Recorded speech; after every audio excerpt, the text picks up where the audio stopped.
At the end of any one research project, I will have hundreds of hours, possibly, of recorded information, of recorded interviews. I might also have dozens or more photographs. That's more than the human brain can process all by itself. So I rely on software to help me analyze all of those data. The kind of software that I rely on is qualitative data analysis software. And what that does is make sure that, again, I don't only remember the things that I was expecting. I don't only remember the things that I wanted to hear. It makes it possible for me, it actually forces me to see things that might contradict my assumptions. And as a scientist, that's really valuable and important information for me. I want the information that might contradict my assumptions. So qualitative data analysis software allows me to make sure that I'm looking at all of the data that I've got, because my brain, unassisted, just can't process hundreds of pages worth of material, can't process hundreds of hours worth of information.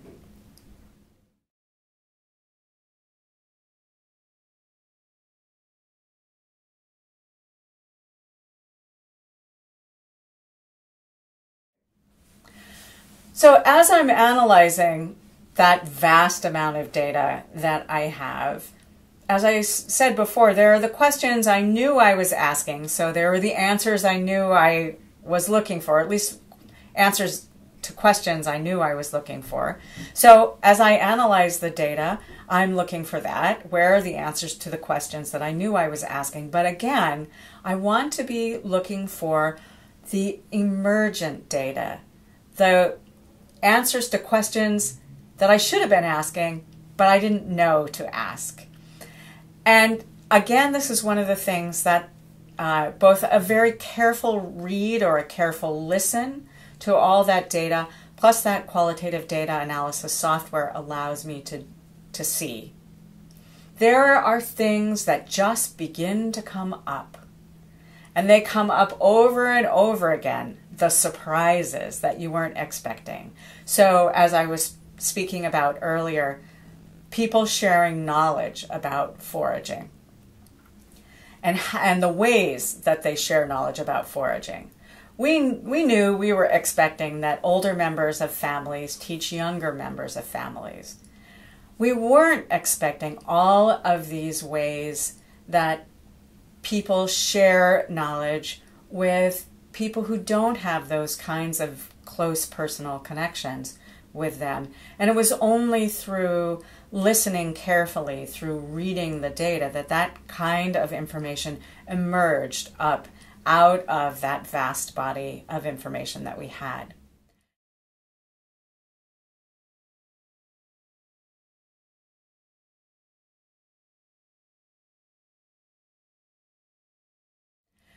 But that raises another point about doing good science. If I only heard something from one person,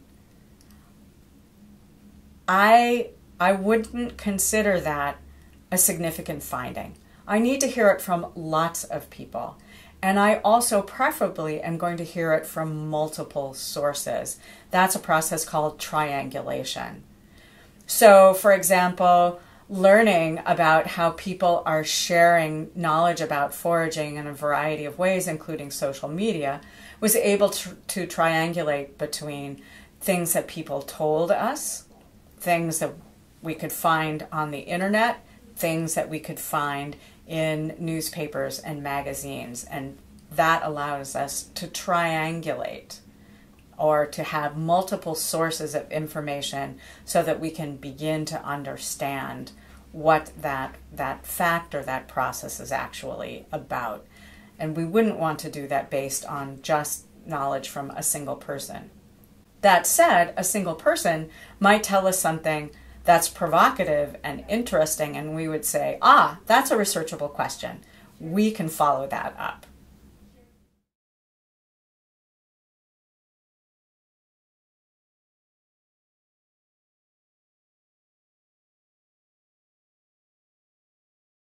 Visit the Natural Enquirer website for more information.